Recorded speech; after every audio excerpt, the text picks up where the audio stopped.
My name is Matt Schlobo. I'm with the Maine AFL-CIO. Thank you all for being here today.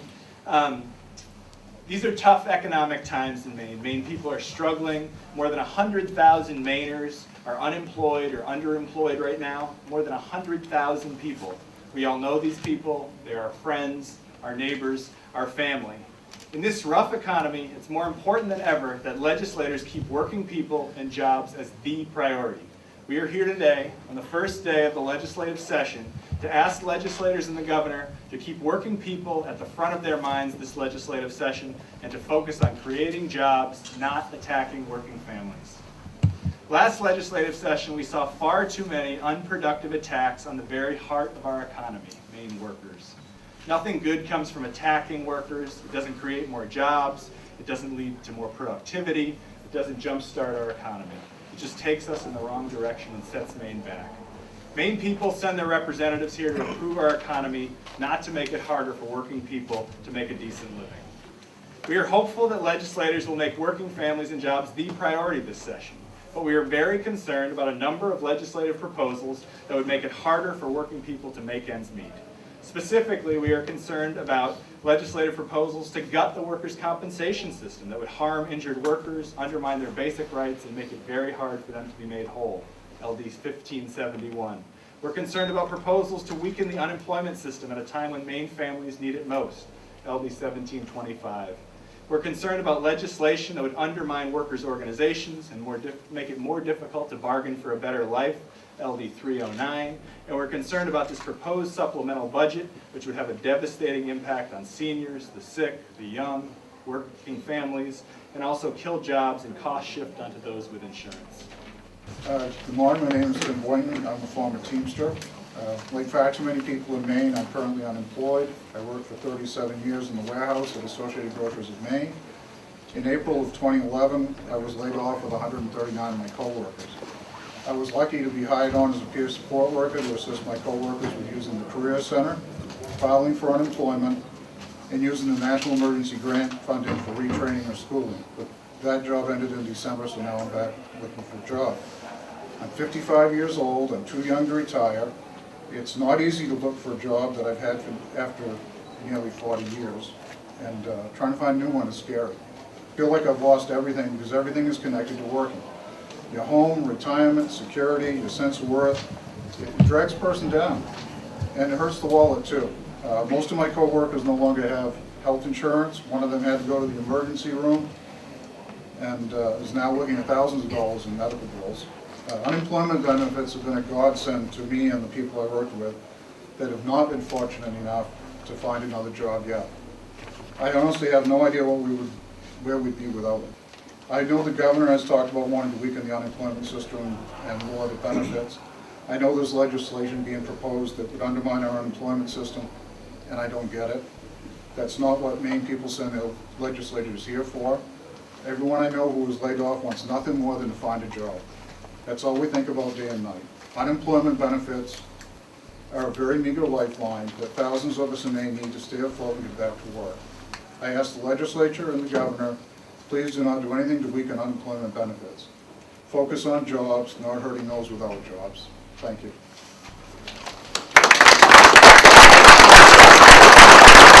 Good morning, my name is Joel Pitzer. I live in the town of Jefferson and I make my living at Bath Iron Works in Bath, Maine. Go back to just about a year ago. I remember the first time hearing the term right to work.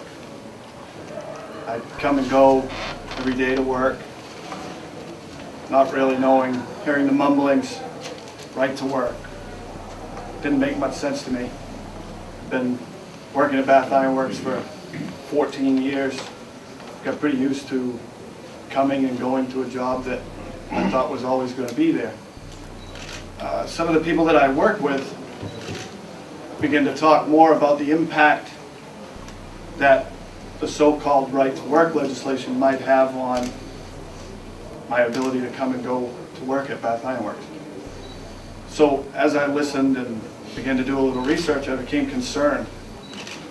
And in the beginning there was LD 788 and LD 309. One was private sector, that being LD 788, One was public sector workers, that being 309. They tried to divide and conquer, one of the oldest strategies known to man when you go into any type of conflict. The reasoning was that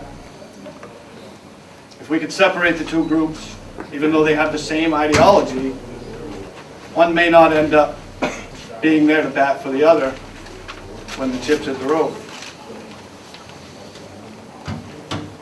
It came time to come and testify at the public hearing.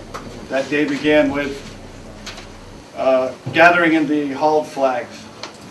We had several hundred union members and working Mainers in the Hall of Flags that came in and with a collective voice said that this legislation was bad for Maine working families and Maine working men and women. We left the hall, went to the public hearing, which we all endured. It was scheduled for something around the neighborhood of 2:30 in the afternoon, and I think my testimony, and I was one of the first 5 or 6 to testify, was finally given at about 7, and the last of those testimonies was presented at about 11 in the evening. It was a very long day. They tried to make it very hard for us to say what needed to be said. So this is our chance, as a collective voice, once again, to say to the legislators here in Augusta, you are sent here by your constituents to do things like make the economy better, create jobs, not to attack the backbone of that economy, and that's Maine's working families and Maine's working men and women. What we've sent you here to do, and that's fix the economy and create jobs, not attack Maine's working families. Good morning. I'm Jamie Bassett. I'd like to make a few statements concerning workers' compensation and the effects that LD 1571 would have with it. I was injured 16 years ago while I was a guard at the state prison. At the time, I had 8 years of service, and I ended up with almost 13 years total. I kept going back and doing the job while doing physical therapy and everything. And the condition worsened to the point that I've had 2 back surgeries so far. I've had needles stuck in my back 8 times, and you name it, I've been through it.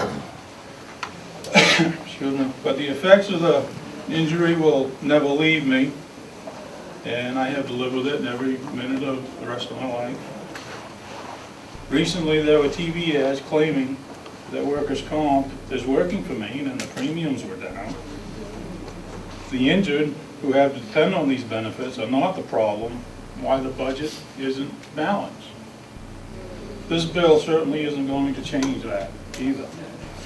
If you've ever thought about the saying of kicking a person when they're down, well, this is it. And if this bill passes, you may never get the help you need to get back on the job either. So, thank you.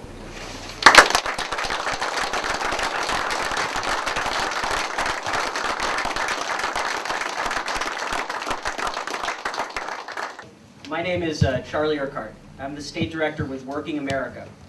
We have 35,000 members across the state. Every month we knock on thousands of doors. And this past fall we gave our members an opportunity to send a message to Governor LePage about what shared sacrifice should look like in our economy.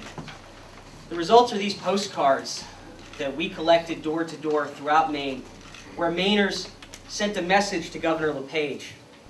Our members addressed a number of different topics in these messages, including protecting the pensions of state workers and teachers, stopping the attacks against workers, creating jobs, and fully funding our vital services and MaineCare. There was a common theme in these messages that our members sent to the governor. The middle class and working poor have sacrificed too much during these hard economic times, and we can't afford to sacrifice anymore. Unfortunately, Governor LePage doesn't seem to be getting the message, and his proposal to slash MaineCare is yet another example of the governor asking those who can least afford it to sacrifice the most in the worst economy since the Great Depression. We keep hearing the message that we can't afford vital services, we can't afford health care for our neediest citizens. But apparently we could afford a tax cut for the wealthiest Mainers and corporations last session. The governor cast the debate over these cuts as false choices. Either accept brutal cuts to Maine care, or we have to close down schools and nursing homes. In either of these scenarios, it's the middle class and the poor that are being asked to sacrifice. We've collected nearly 1,000 postcards in the field and messages to Governor LePage. We're going to deliver these to his office. We're going to send a message. We're going to say, Governor, please, show us what true shared sacrifice should look like in the state of Maine. Stop asking the middle class and the poor to sacrifice in these hard economic times. Thank you.